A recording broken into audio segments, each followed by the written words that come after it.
Welcome back to my channel. Today I wanted to speak about awakening, uh, or rather the process of awakening, how I saw it, and how I expressed it is through my paintings. I painted a series called The Awakening. This was quite some time back when I was going through the process, and I didn't know anything. I didn't know the A or the Z of it. And the only way for me to let it all out was through the process of painting. So I made a series of 6 paintings, and I wanted to talk about the 6 paintings. Today I wanted to talk about the first painting, the first chapter, the first episode in this journey of mine that I went through, and how I express it through my emotions, through my, maybe you can see it through my eyes. So why did I choose this title? It's called The Search Within. Why did I choose it? uh, I think uh, it it happened naturally, because I came to a point, and I think it happens to many people. I think it happens to a, a I think 90% of the people. That's why we're on this planet. We come to a point, we come to a stage in our life, or a phase in our life, where we question everything. We question um, our existence. We question, why are we connected to the people that we are connected to? Why is something happening the way that it's happening? Why am I feeling the way that I'm feeling? What is the reason behind it all? What is my purpose? Am I just um, breezing through life?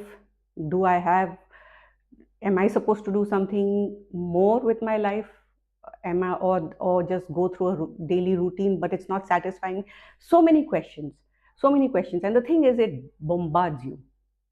So some people, the old souls, they are a little more they're a little more smooth about the process, because I think a lot of the memory from their old lives, they come out in this life, and they're able to integrate the questions and all the answers a little, with a little more ease. But it may be difficult for them also, because the memory is, it's the point is to awaken the memory. And it just doesn't happen like this, okay, let me go into hypnotherapy and I get all my answers. It doesn't work that way. The thing is, you have to go within, you have to go, you have to search within for for the questions also, because nobody is going to come and ask you the questions. You have to ask yourself your questions, based on your experiences, your feelings, your frequency, your DNA, everything, based on the the inner energy, I would say, based on your inner energy, which is unique to you. Your questions will be unique to you, your answers will be unique to you. You will get a little guidance from, maybe if you're sharp enough to pick up on the guidances that you get from your loved ones around, or just sometimes some random messages come and you pick up those cues, and you say, oh, okay, there is a, this could be, this could simplify some of the questions that I'm asking. But the answers have to come from within you. Therefore, I call this painting The Search Within. Mostly, at least from what I have observed in my life, including what my own personal experiences. When do you get to a point where you want to seek answers to the random questions that kind of suffocate you? If you do it naturally, if you're in the process of uh, integrating the questions and the answers from your experiences in life, it's not such a rough, it's not so rough. But there are some of us who are stubborn. They say this is a stubborn soul. I think I'm a stubborn soul. So some of us are stubborn, and we are bombarded with um, incidences, experiences, um, that we do not want to see for what they are. We are always avoiding it. It's there, and we are looking everywhere else, and it's come, and then we look somewhere else, and then it comes here, and this happens multiple times. And you just are in a denial all the time. These, I feel this process is also a five-step process: denial, um, anger, then you bargain, then you I think after bargaining, I don't know, you, the last is acceptance. um, but the entire, some of us live in denial for a very long time. And then what happens?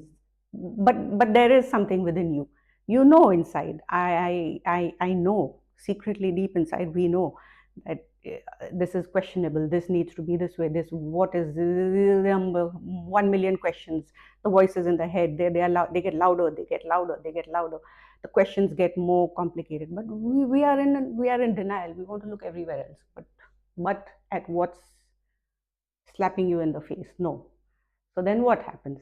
Then the universe strikes you with lightning, like the tower movement in tarot.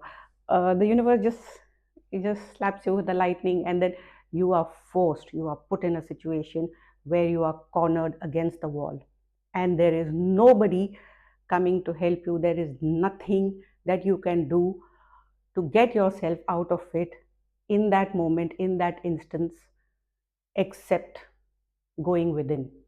And that process is a journey.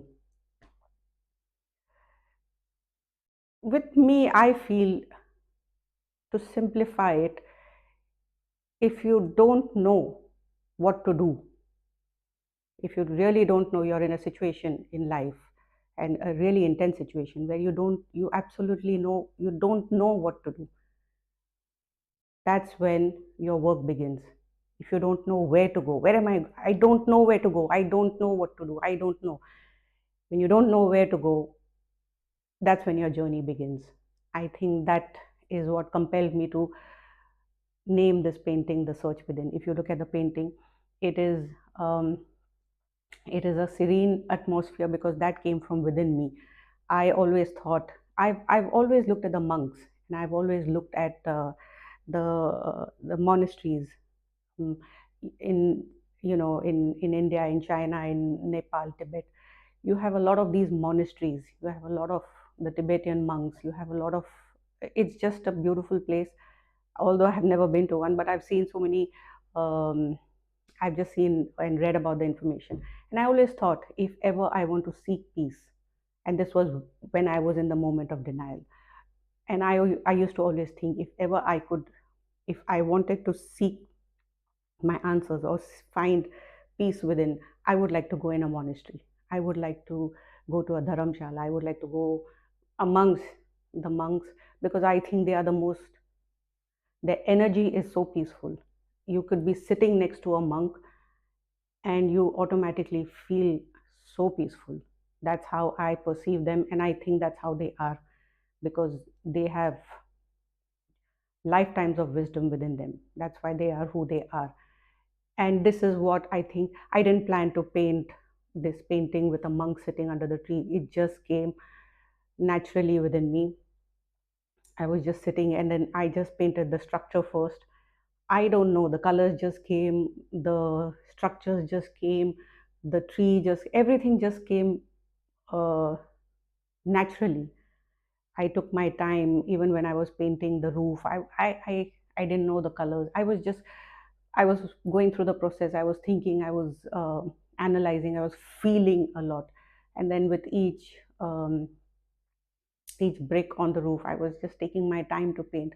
It was not that it has to be perfect. It has, the color has to be. It was none of the rigidity. It was just a process. I was just expressing a lot on that canvas, what I was trying to analyze or feel and bring it out.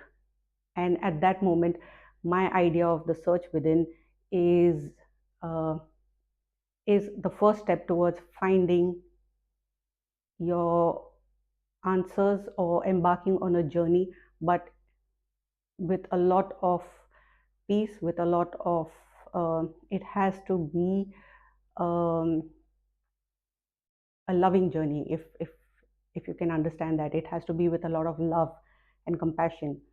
So the monk was the last thing that I painted. I painted the pond. I painted the lanterns.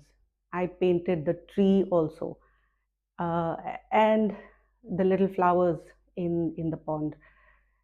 So after I was done, after I finished painting the painting the monk and put the finishing touches, I looked at it for a long time. I framed it. I looked at it. I look at it still sometimes, and I thought, what is the emotion? What is the what were you going through when you painted this? And now that the painting is done, what is it?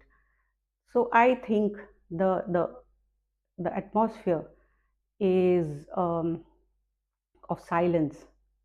That's how I painted silence. He's sitting in a moment of silence. He's all alone. At the same time, there's no darkness. The sky is dark. If you look behind, it is nighttime. The sky is dark, but the energy is not of darkness. The lanterns are giving enough light. The pond is also serene. It has lotus in it. It has different colors. I merged a lot of colors in it. There are lotus flowers or lily. I don't know. Lotus flowers are floating around it. The tree that he is sitting in front of, the tree to me is important because it has shed a lot of its petals.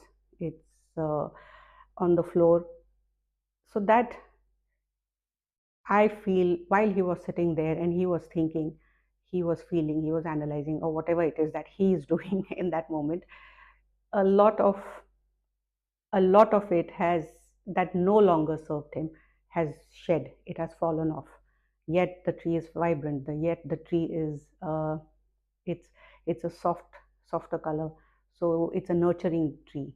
That was my intention. That while someone or whoever's decided to go within, it requires a lot of courage to get out of denial. That that I think is the most courageous thing a human being can do to themselves, to get out of denial. It could be anything. I don't mean you have to be just to get out of denial, just to go on a spiritual journey. No, it can be anything. Maybe you have an addiction. Maybe somebody has addictions. Maybe they have a lifestyle and they're just denying that, no, I'm doing this for this, I'm doing that's my. Just get out of denial. It's not easy. It takes a lot of courage to accept that, yes, I am, this is the truth, and I need to do something about it. That is the stage of accepting that I was in denial and I want to stop being in denial and I want to face my truth. So the idea of the monk or whoever is willing to go or walk on a spiritual path requires a lot of courage for the first decision to be made, that yes, I want to answer the questions. I want to figure out the questions. They may be difficult, soft, hard, harsh, but I'm willing to ask all these questions and I'm willing to answer them and I'm willing to face all of this. That requires a lot of courage. And then you sit like my monk. He sat, but what came from within me for myself, and I think whoever's going to look at the painting, the energy is that this journey, this decision, I wanted to nurture it. I wanted to nurture that emotion, not for myself, even someone who's looking at it. I want them to feel nurtured, that what you have done required a lot of courage, and what you are about to embark on is going to require not only courage, resilience, persistence, um, softness, tenderness, everything. There are a lot of emotions which I'll speak about the other paintings in my later videos. But I wanted to, in this specific painting, I wanted the energy to be nurturing to whoever's looking at the monk or the tree or the pond or whatever it is, whatever the emotion that comes out of whoever's looking at it. The idea, it will come. It's not the idea. It was an emotion. It came on the painting, and the person will feel a sense of being nurtured.